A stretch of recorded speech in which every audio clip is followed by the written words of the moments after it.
Malaking tulong po ito sa mga naghahanap ng mga segunda manong sasakyan, lalong-lalo na kung mga naka-CRDI po kayo. Doon pa lamang sa injection feedback, malalaman nyo na kung yung bibilin yung sasakyan, yung kanyang makina, kung maayos pa ang kondisyon ng makina o hindi na. At ito po ay para doon sa mga CRDI na mga makina po ng mga diesel. Ito kasi mga kapatid, bihira lang talaga nakakaalam nito na mga mekaniko. Tsaka kung wala kang scanner talaga, hindi mo malalaman na yung throttle mo, butterfly, kung gumagana o hindi. So yung butterfly, mechanical yun. Pero may nagpapagana sa kanya na motor. Paano mo ngayon malalaman kung yung throttle position na yun ay gumagana? Ito papakita ko sa inyo. Magandang hapon sa inyong lahat. Lika nga dito, kuya. Malaki na gastos mo dito, no? Oo, medyo. Oo. Yung kahapon, nagpalit na tayo ng EGR. Opo. Kasi noon pa yan na issue yung EGR na yan Diba? Yung huling ginastos nyo rito, magkano sa ibang shop? EGR na surplus. Oo. Sa 11.5 yan sa Banawi. Bumili na kayo ng EGR na Oo. surplus. Oo. Tapos ngayon, nagbago na tayo. Yun po. Oo. 20,750 atin. Oo. Pero sir, noong kasi last year, pumunta kayo sa akin, hindi naman kayo nagpagawa di ba? Hindi kasi nag-ano na kayo sir hindi na kayo tumatanggap. Yan. Naglalabas na kayo mga unit, yung mga yari na, nilalabas nyo na. Pero last year yun, 2020, 2024 pa yata yun Oo. Tapos bumalik kayo, 2026 na. Kali isang taon higit. Isang taong mahigit. Kaya lang, dahil sa hindi na kayo nagpagawa noon, siguro dapat noon pa lang nakita ko na talaga kung ano yung problema nyo dito. Kasi ang talagang problema nyo, low power din, di ba? Noon pa yon, may low power kayo. Kaya Sino nagbaba nung bumper para makita yung yung map sensor? Sabi mo sa akin nung hapon na palis ako, sabi mo. Kami na naglinis ng Okay, nakita nyo naman yung map sensor. Yun ba yung matulis lang na map sensor? Okay, so wala pa ring nangyari. Plastic lang siya na Wala pa ring nangyari. Okay. Ito kasi mga kapatid, ito bihira lang talaga nakakaalam nito na mga mekaniko. Tsaka kung wala kang scanner talaga, hindi mo malalaman na yung throttle mo kung gumagana o hindi. So yung butterfly, mechanical yun. Pero may nagpapagana sa kanya na motor. Paano mo ngayon malalaman kung yung throttle mechanical na yon, yung throttle position na yon ay gumagana? Ito papakita ko sa inyo. Para malaman talaga natin kung yung accelerator position, ito mga kapatid, ayan. Accelerator position yan. Ito yon, yung position ng accelerator pedal. Pansinin nyo, dito naka-on ang aking engine, naka-ignition on ako. Pag gagalawin ko itong accelerator, ito, pakita mo muna itong pedal. Ayan. Video mo dito. Malinaw ba? Okay, tingnan nyo, magbabago yan. Kasi ginagalaw ko yung accelerator pedal. Ayan. Pero ito mga kapatid, kapag ito itinodo ko, dapat ito ay aabot ng 100%. Percent kasi yan Ayan. Dapat aabot yan ng 100. Pero dito, hanggang 25 lang. Ayan Okay. Itulak ko. Hanggang 25 lang. Ngayon, ganito rin to kahit na naka-start na yung engine. Start natin yung engine Ayan. Okay.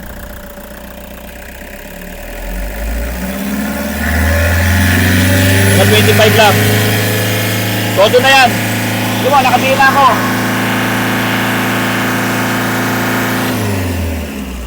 Kita nyo?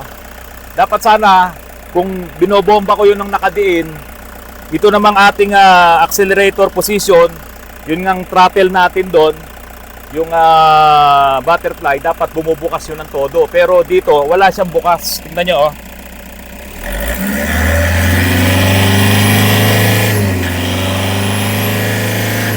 Pakita mo rin yung pedal. Okay. Dito.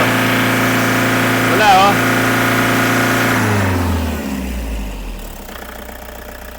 So isa yun sa malaki mong problema. Sana kung noon na scan na natin noon to, nakita ko na may problema ka diyan sa throttle body mo. Dapat dire-diretso ang trabaho, kaso di na kayo bumalik bakasyon sir. Bakasyon na ba yun? Nagpagawa ka sa iba Hindi, nakano lang ako. Hindi natin isigawa. Okay, so Yun yung nakita natin ngayon, kaya hindi nagagalit ang makina mo. Ngayon, papatayin ko engine, tatanggalin ko tong hose na to, ito kasi yun eh. Tapos makikita nyo ngayon yung throttle valve. Okay, Al, pakitanggal mo.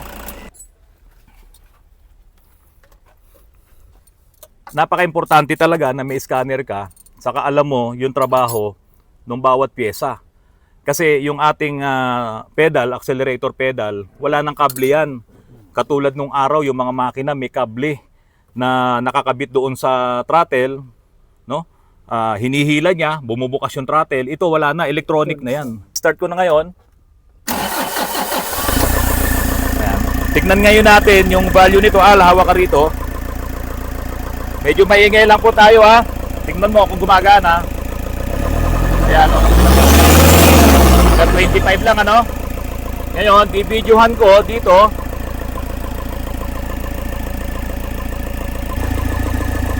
Ayan.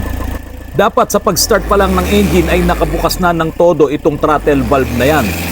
Ang trabaho lang naman niya kaya yan sumasara ay magsisilbing choke na lamang ang throttle valve na yan at ito ay sasara pag pinatay mo na ang makina. Ayan mga kapatid. Hindi bumukas. Papakita ko dito sa may-ari. Oh, pakita ko sa may-ari. Kaya kahit na anong gawin natin na trabaho dito, nadadamay pati si EGR kasi nga yung pumapasok na hangin dito sa intake manifold mo ay hindi supisyente. Ngayon, meron pa akong isang ipapakita sa iyo. Kailangan lang ibalik mo yung hose. Balik tayo mga kapatid. Start ko ulit itong ating makina. Mahina na rin baterya mo ha. Mabagal lang ikot eh.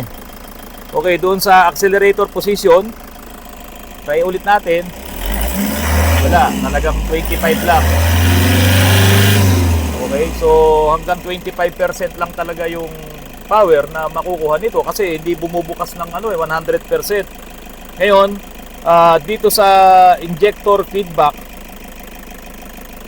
sabi ko sa iyo nung isang araw, parang may problema din yung natin, yung ating mga injectors, no?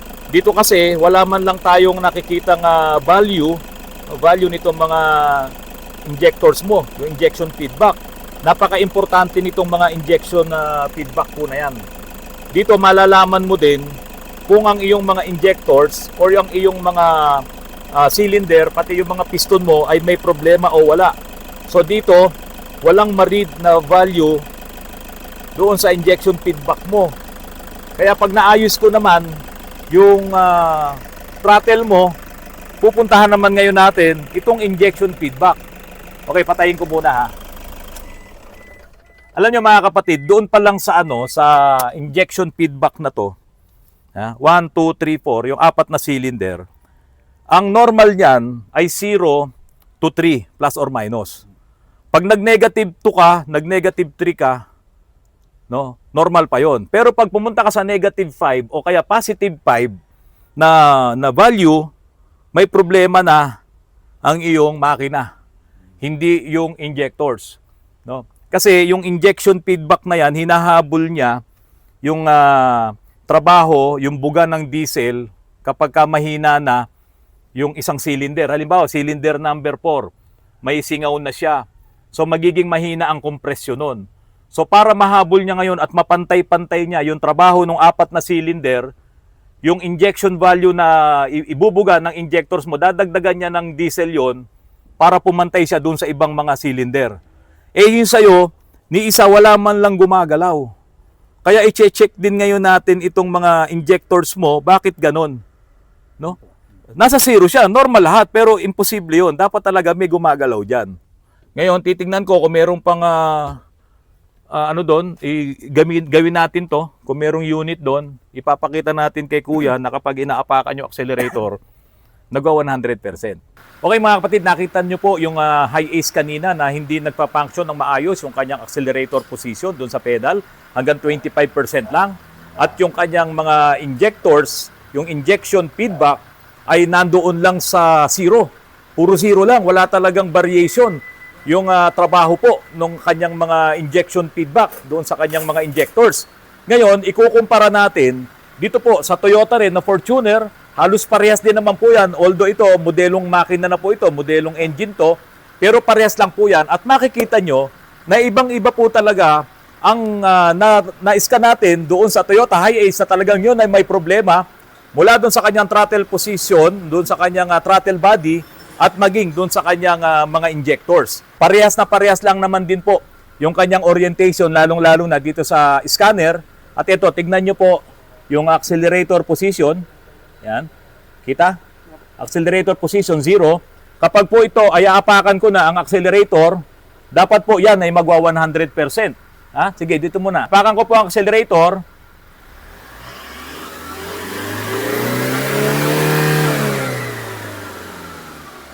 Nakita nyo po yun? No? Nagalit yung makina dahil umabot na po tayo ng 100. Isa pa, pakita mo ulit, 100%, no?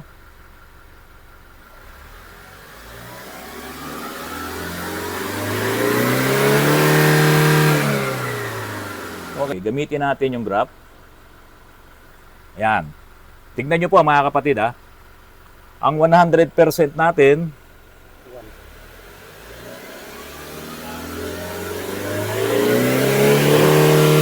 ito. Ayun. Yung flat line na yun, yun ang 100% natin. Tignan nyo po dito.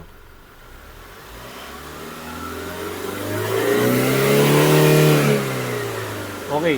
Doon po sa Toyota Hiace na tines natin, nakita nyo po kanina, hanggang 25 lang po siya. Ito lang po. Ngayon mga kapatid, iwan ko natin to. Iwan na natin to. Okay na tayo dyan. Tingnan naman natin yung injection feedback. Yung pong sa Hiace kanina, talagang naka-zero lang lahat.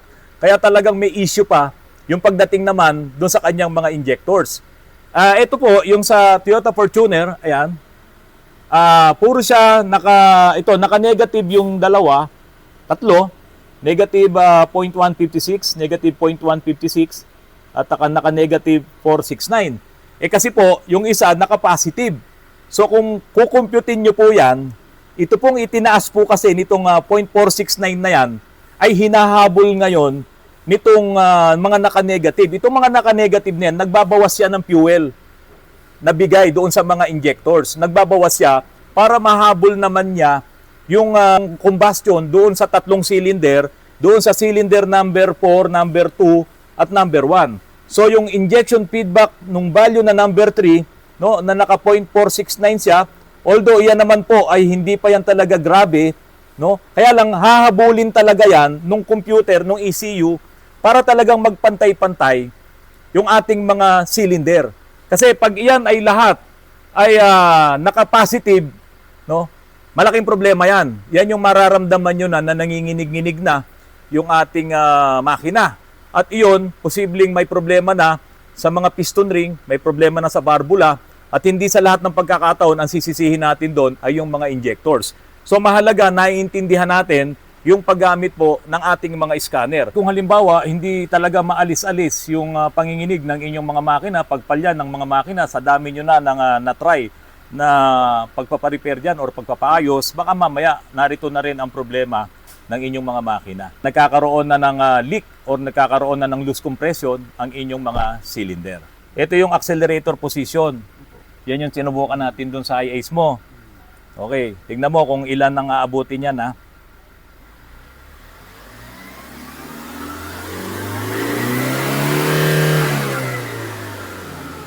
Ha? 100. Nag-100. Yung sa'yo, ilan lang? 25. 25. So, ibig sabihin, 1/4 lang yon. Oh, 1/4 lang. Ha? Okay, ngayon, yung mga injectors mo, lahat yon naka-zero. Tingnan mo ito, oh. Yan yung mga injection feedback. Sa'yo, lahat naka-zero. So, parang wala ring operation yung inyong mga injectors. So, parang ang nangyayari kasi kuya, naka-default lang yung trabaho ng iyong mga injectors. Kaya, marami-rami pa tayong i-check doon sa iyong unit. Pero at least ngayon, ayan, naipakita ko sa iyo yung injection feedback na yan, kakaibang-kakaiba yan, doon sa mga nakita natin doon sa Hiace mo. Ngayon ang gagawin ko, papatayin ko muna yung engine, tapos ipapakita ko po sa inyo mga kapatid na kahit nakapatay yung engine, gagana tong accelerator position.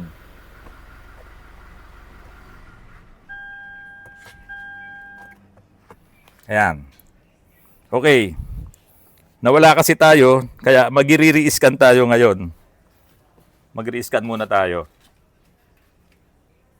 Pinatay ko kasi kanina. Ayan, bumalik na tayo. Okay. Ito, nakapatay ang engine. Nakapatay, di ba? Okay, tignan mo, aapakan ko yung accelerator pedal.